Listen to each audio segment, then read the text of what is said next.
C'est ici que peut-être pourrions-nous faire intervenir les rêveries afférentes aux divers ordres machiniques. Les rêveries de la vapeur, par exemple, ou les rêveries de l'électricité. Les unes déterminant des imageries d'alternance et de puissance très extérieure, les autres déterminant des rêveries de certitude et de continu. Est-ce que vous pensez que nous devrions porter un peu notre quête dans ce sens? Oui, bien sûr, c'est tout à fait intéressant, mais et la turbine pour la machine à vapeur est rigoureusement rotative et pas du tout alternative. D'autre part, même alternative, la machine à vapeur se distingue d'électricité en ce qu'elle possède une puissance interne, une accumulation interne d'énergie considérable. Jadis, j'ai utilisé une locomobile qui servait à scier le bois, une scierie ambulante. Cette locomobile, quand elle était bien chaude, quand elle était à 8 kg de pression, les soupapes de sûreté commençaient à jurer et à laisser partir la vapeur, pouvait encore animer pendant 1h30 le banc de scie sans être chauffé. Aucun moteur électrique n'est capable de faire autant. Le moteur électrique est un pauvre être qui a besoin du réseau. Dès que la panne de réseau arrive, c'est fini. Même un moteur triphasé, pourvu qu'une seule des 3 phases vienne à défaillir, s'arrête ou marche mal, oui. Alors que la machine à vapeur, c'est la souveraine de la continuité parce qu'elle a une puissante réserve à l'intérieur d'elle-même. Pendant la guerre, nous étions bien heureux d'avoir des locomotives à vapeur sur les réseaux démantelés. Elles pouvaient passer presque partout, tant qu'il restait un rail, même un peu tordu, la machine à vapeur passait. Les caténaires étaient loin et les sous-stations d'alimentation électrique défuntes. Alors, je suis d'accord avec cette poésie, mais il ne faut pas qu'elle soit trop pointilliste, trop phénoménologique, car la phénoménologie, c'est purement la perception, et c'est terriblement dangereux. Il faut aller très au fond des choses, voir la réalité, et surtout, il faut que ce soit l'utilisateur qui sente la réalité de la chose. Vous avez dit un mot qui m'a terriblement surpris tout à l'heure, en disant que l'alternateur était une pauvre machine parce qu'il dépendait du réseau. Il dépend du réseau, mais le réseau dépend de qui? Est-ce que dépendre du réseau, être le réseau, être du réseau, ce n'est pas une richesse, au contraire, alors que la machine à vapeur, elle était isolée?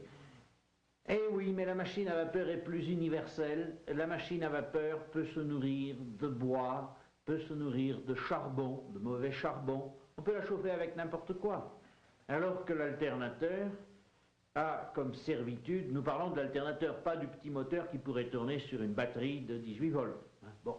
Et l'alternateur a besoin de travailler sur plusieurs kilowatts, ou au moins plusieurs centaines de watts, qui ne peuvent guère être apportés que par le réseau. Or, le réseau est chose fallacieuse.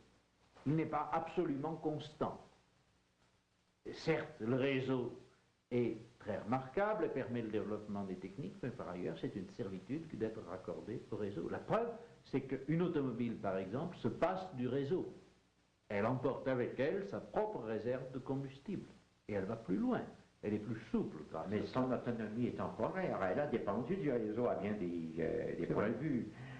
Alors, elle dépend d'un autre type de réseau. Un autre type de réseau. D'un réseau auquel le contact ne doit pas être constamment maintenu.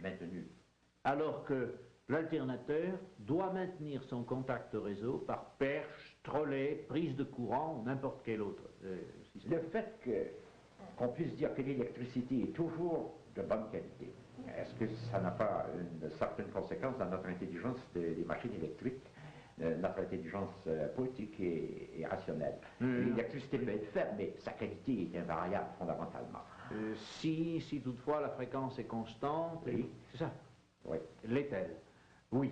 En général, dans un réseau bien constitué, la fréquence est constante. Et on ne peut jamais dire qu'une électricité est de mauvaise qualité. Il n'y a pas d'électricité de mauvaise qualité, quelle qu'elle soit.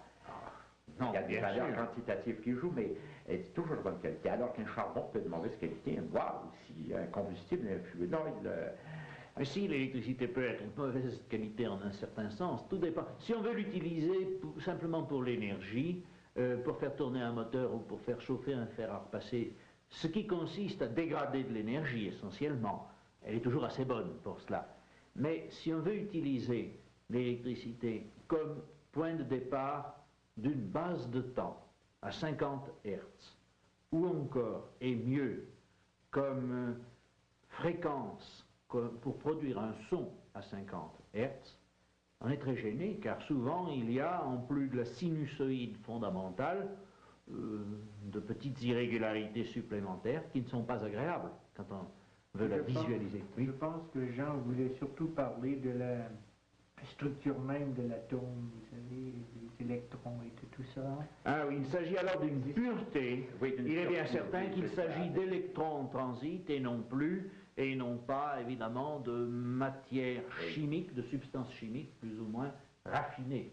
Ça c'est bien, Ça, je du vous point de vue, là-dessus pour du savoir point de si vue ça avait fondamental et essentiel, je le crois. Mais d'un point de vue informationnel, il n'est pas toujours vrai que le courant soit ce qu'on voudrait. Le courant continu a souvent une composante musicale assez importante et le courant alternatif n'a pas toujours des rapports de phase entre les trois phases parfaites, ni une fréquence rigoureusement stable, ni surtout une absence d'harmonique parfaite.